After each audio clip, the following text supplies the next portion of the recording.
I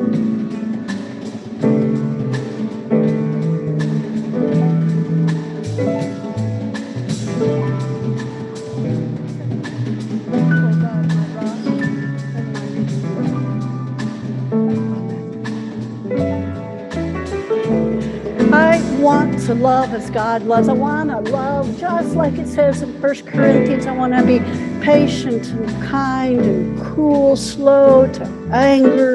All the ways that our Psalms describe God, all the way that this 1 Corinthians 13 describes the manner of love. I want to love as God does, but not because I think it would make me a big person, but because I am so miserable so much of the time. I've been sick this week, not with COVID, but sick with a bad cold, the same cold that many of us have. And today's our annual meeting, and I worry we won't have a quorum, and I worry that you don't love church the way I do, and that you won't show up when you're needed, and that I won't show up as I'm needed, and that you won't understand how much you're needed and wanted and cherished, and that I won't be able to do that. Also, I've been worrying about that all week, and the election is coming up on Tuesday, and I worry that our civic world and our rights to live and love with equity will be further diminished, non-existent. In fact, I have just been miserable. I have worried that Mech will leave me this week, which is 1 week before our 35th anniversary, and I've been worried that my dog Riley does not love me. I've been walking around with doom in my pockets. I have been miserable this week. Right? Not the dog. I know that the cure for the doom in my pockets is love's momentum. When I'm miserable in my body and my soul, I'm back on my heels. And I can't seem to get off the couch or out of my own way. I can't seem to stop worrying that I'm not loved or that I don't love well enough. But love's momentum is fuel for me to get up on my toes and to attend to the duties that love demands. But friends, I'm here to tell you that when we say we should love one another, it's just difficult. Love is so complicated. We're supposed to be born with a longing for it, an impulse to give it. We're supposed to be made of love.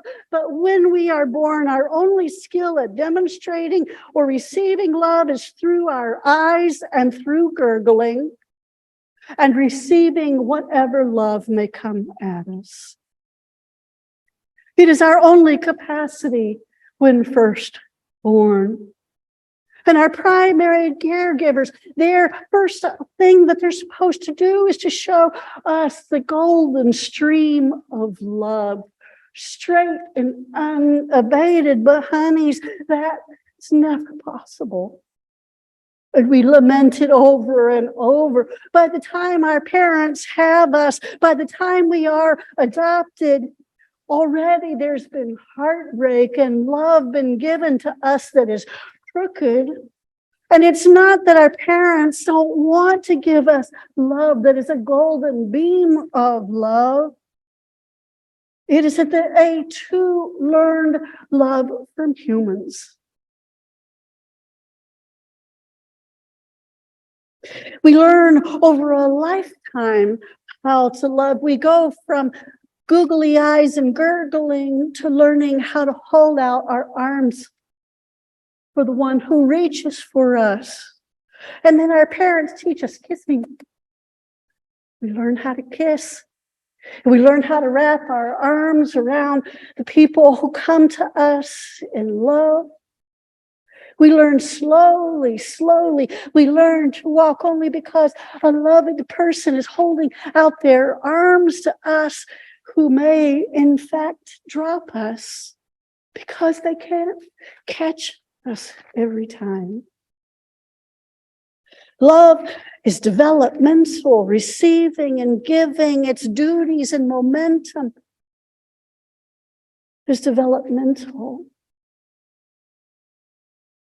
We start crawling towards the acts of love, the duties and responsibilities that are asked of us, and we stumble and fall all the time, and we confuse what love is with obsession, with control, with only getting back love. You can see why then the act of love as God loves us is a lifetime project.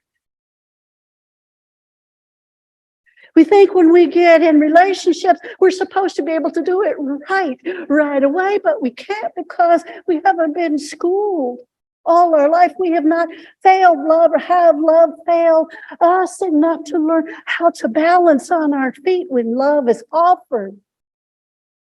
We've been taught to love outside of where there actually is a place of love, to throw our kind of obsession on someone who might give us back something that we thought, but we forgot that we have to do the practice of trusting and learning to trust a little bit at a time. And if you're a parent, you know that you have to do this through these duties and momentum of love over time. As your teenager begins to snub you and give you the side hug, it's really hard to figure out how it is you're going to continue to love this body and soul that is figuring out how to love people outside the house. What a difficult thing that is. And I don't know if you remember being a teenager, but I do. I remember the lust that I felt when I was a teenager. Don't y'all, parents, don't forget to nod, let your children know. Don't you remember how it was to fall in love with somebody and you wanted to be with them all the time? You wanted to give your body to them. You wanted to give your soul to them. But then they weren't trustworthy, or they were doing drugs, or they were doing something, or they weren't applying the protection that you needed in order to stay safe. And you found out that they talked about you behind your back. Lust isn't love. And first lust hardly ever turns out to be eternal love. Oh, it's such a practice. It's why we fall in love again and again and again and again, because we're practicing to love like God loves. This is maybe not, evangelical Christian of me, but I think everybody should get a first practice marriage. Don't you? Yeah, because you know what? We have no idea how to love somebody full time who's right up in your face and smelling your farts all day long. We don't know if we should ignore them or inhale them. Friends, this love is hard. How to figure out God's love. And when we talk about loving our enemies, who knows how to do that? Because we have found that we can only be part of our kith and kin if we hate the people who hate us. How are we going to do that?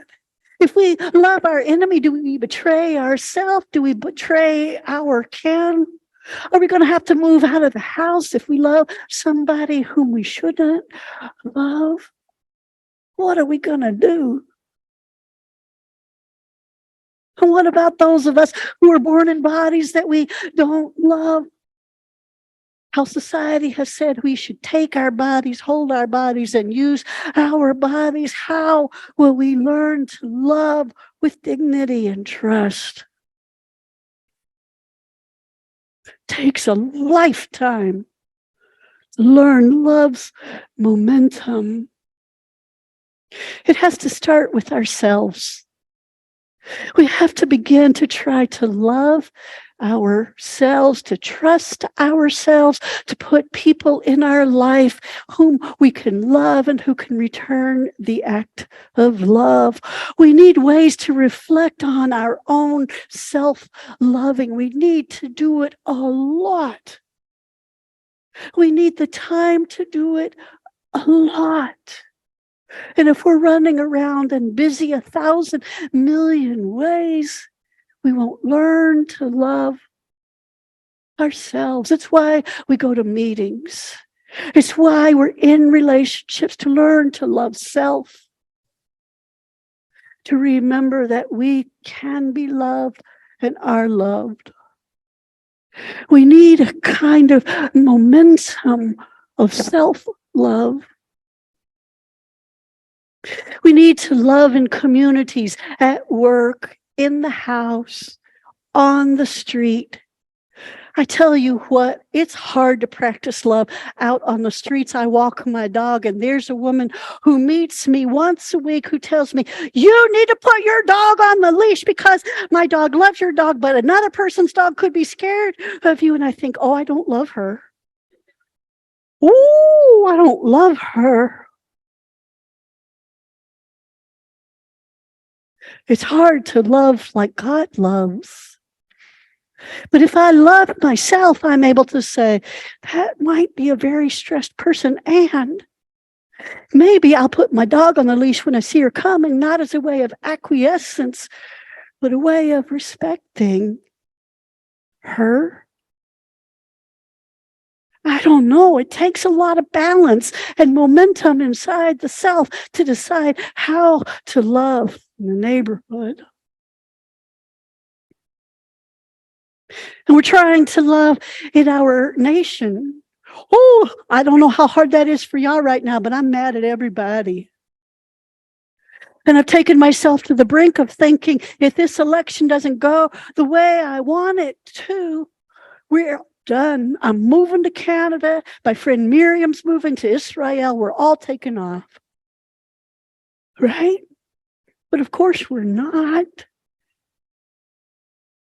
So loving in the nation means that we need to love in community, because I'm not going anywhere because you are here. I love you. And I think that the work we do is trustworthy and respectful.